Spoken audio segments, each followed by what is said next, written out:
Hey guys, we're going to look at tangents, secants, and chords kind of all put together because tangents and secants and tangents and chords kind of have some special relationships and some theorems that go along with them.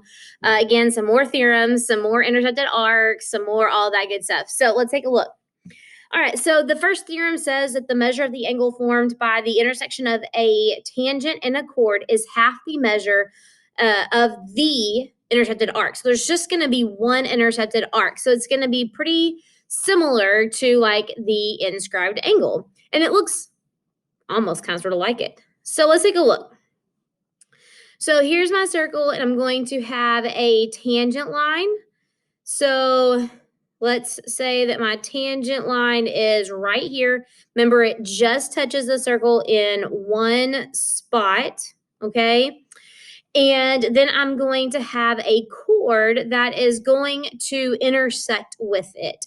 So with that point, because it has to fall on that point, or it doesn't intersect because the tangent doesn't touch anywhere on the circle except for at that one point of tangency. So basically what we're looking at is this angle right here is, I'm going to call that theta. Looks like an inscribed angle, except the other piece of it is not a chord, it's a tangent line. Well, it's going to be half of this arc length right here. Okay, so again, it's like an inscribed angle essentially. So basically theta is going to be equal to 1/2 times the arc. And I'm going to go ahead and put some letters here with them. So let's say this is A. I'm going to make another one called B and C. So you can actually call an arc by 3 letters. When you say that, it's a major arc. A major arc is going to be more than 180 degrees. So this one looks like it's a little bit more than 180. So I'm going to go ahead and add in another point on the circle. Remember, a circle is basically just a set of infinite amount of points.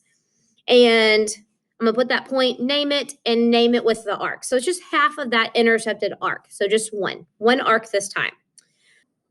All right, so let's look at the next theorem. It says the product of the length of a secant segment and its external part is equal to the product of the square of the length of the tangent segment.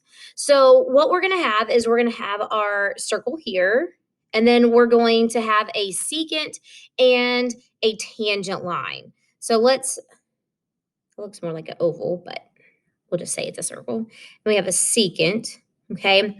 And so what's going to happen is that the segment from here to our point of tangency, okay, we're going to call that C. And then from our intersection point to the intersection point of the circle, we'll call that A. And then from the circle to the other side, so basically this length of the chord is going to be B. So basically, what this theorem is saying is that I can take the external part of the secant, this length right here, A, and multiply it times the whole length of the secant line, which is going to be B plus A. So this is going to be times B plus A. And then that's going to be equal to C, that tangent segment squared. Okay, so it's really important that you understand which one's a secant and which one is a tangent. Now let's look at the last theorem. It says the measure of the angle formed by a secant and a tangent intersecting at the same point outside the circle is half the difference of the measure of the intersected arcs. So again, there's going to be 2 arcs here. So we're going to have a secant and a tangent again. It's a little bit better circle there. And then we're going to have a tangent line and a secant line, and they're going to come up. They form an angle. We'll call that theta. That's going to be equal to half the difference of the intercepted arc. So we have an arc from here to here. We'll call that arc A. And then we have one from the point of tangency, so just one point of tangency, all the way to the other side. We'll call that B.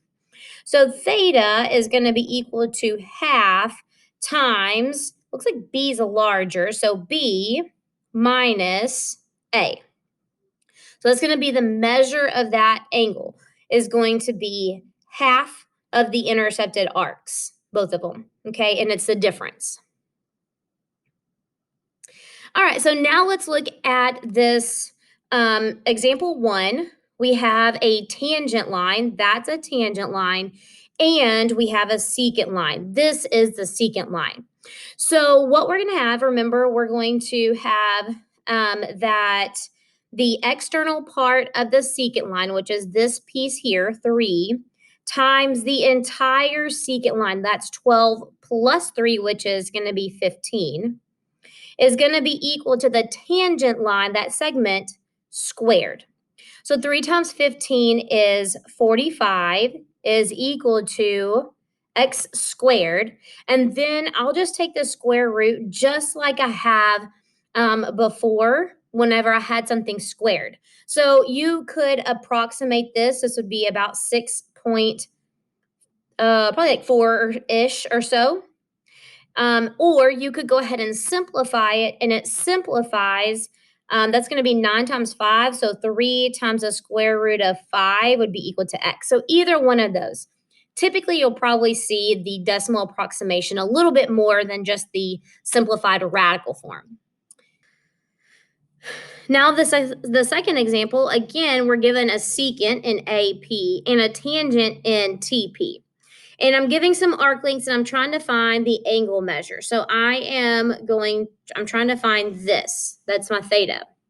So that's that last theorem. So theta is going to be equal to half the difference of the intercepted arcs. So 102 is one of the arcs, okay? And then 27 is the other one. So minus 27.